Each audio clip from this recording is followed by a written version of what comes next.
퇴직연금의 경쟁력 하면 역시 절세를 빼놓을 수 없죠. 이 DC형과 IRP 퇴직연금을 선택하면 세제 혜택을 누릴 수 있는데 특히 IRP의 경우 저율과세와 세액공제 그리고 과세 이연이라는 세 가지 혜택이 따라온다고 합니다.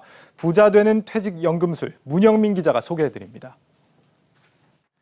퇴직연금 DC형과 개인형 퇴직연금인 IRP에는 숨겨진 혜택이 있습니다.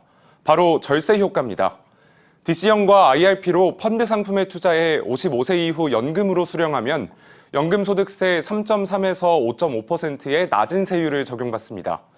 예를 들어 해외자산 추종 ETF 등에 직접 투자하면 배당 소득세 15.4%를 내야 하는데 이 DC형과 IRP로 펀드에 투자한다면 이 세금이 3분의 1 수준으로 줄어드는 겁니다.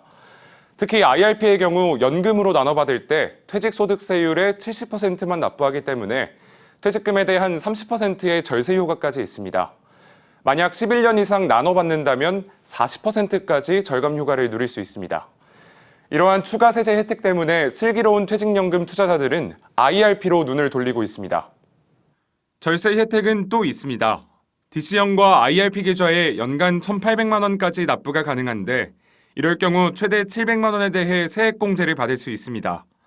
연간 총급여 5,500만 원 이하는 16.5%, 5,500만 원 초과는 13.2%의 세액공제 혜택을 누릴 수 있습니다.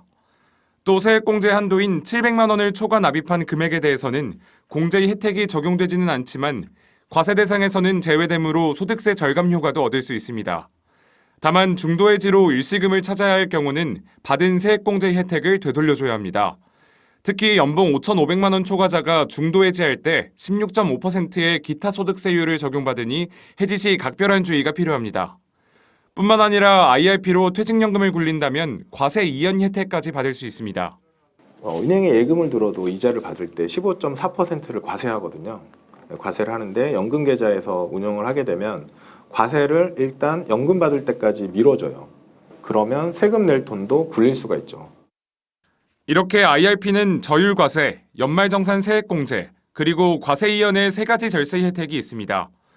다만 분납형으로 수령할 때 월 100만 원, 연 1,200만 원이 넘어가면 종합소득세 대상이 되기 때문에 이에 대한 세심한 장기관리 계획은 필요합니다. 한편 퇴직연금 운용 전문가들은 IRP에서도 수수료를 내지 않는 상품에 가입하라고 조언합니다. 계좌 관리 수수료, 운용 수수료라는 명목으로 0.3% 전후를 받았었어요, 증권사에서.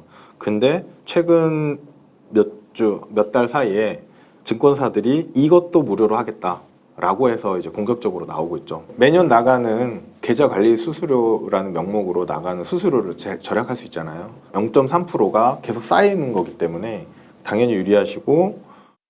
삼성과 미래에셋, 신한금융투자, KB, 유한타증권 등 대부분의 증권사들이 IRP 운용관리 수수료를 받지 않기로 결정했습니다. 특히 일부 증권사는 비대면으로 IRP 계좌를 개설할 때뿐만 아니라 대면으로 개설할 때도 수수료를 받지 않고 있습니다. IRP 수수료마저도 고객 수익률에는 부담이 될 수밖에 없습니다. 오랜 기간 동안 고객 수익률 향상을 위해서 고민을 하다가 이번에 수수료 제로라는 파격적인 결정을 했고요. 다른 회사들은 다이렉트, 즉 온라인에서만 무료 수수료고요. 저희들은 지점에 오셔서 충분히 상담을 하셔도 다 무료 수수료가 해당이 됩니다. 이에 질세라 은행업계와 보험업계에서도 IRP 수수료를 낮추는 방향으로 대폭 개편하는 움직임에 하나둘 동참하고 있습니다. 노소득 최후의 보루인 퇴직연금 투자, 똑똑하게 굴려 세금까지 절약한다면 더 큰 혜택을 누릴 수 있겠습니다. 한국경제TV 문형민입니다.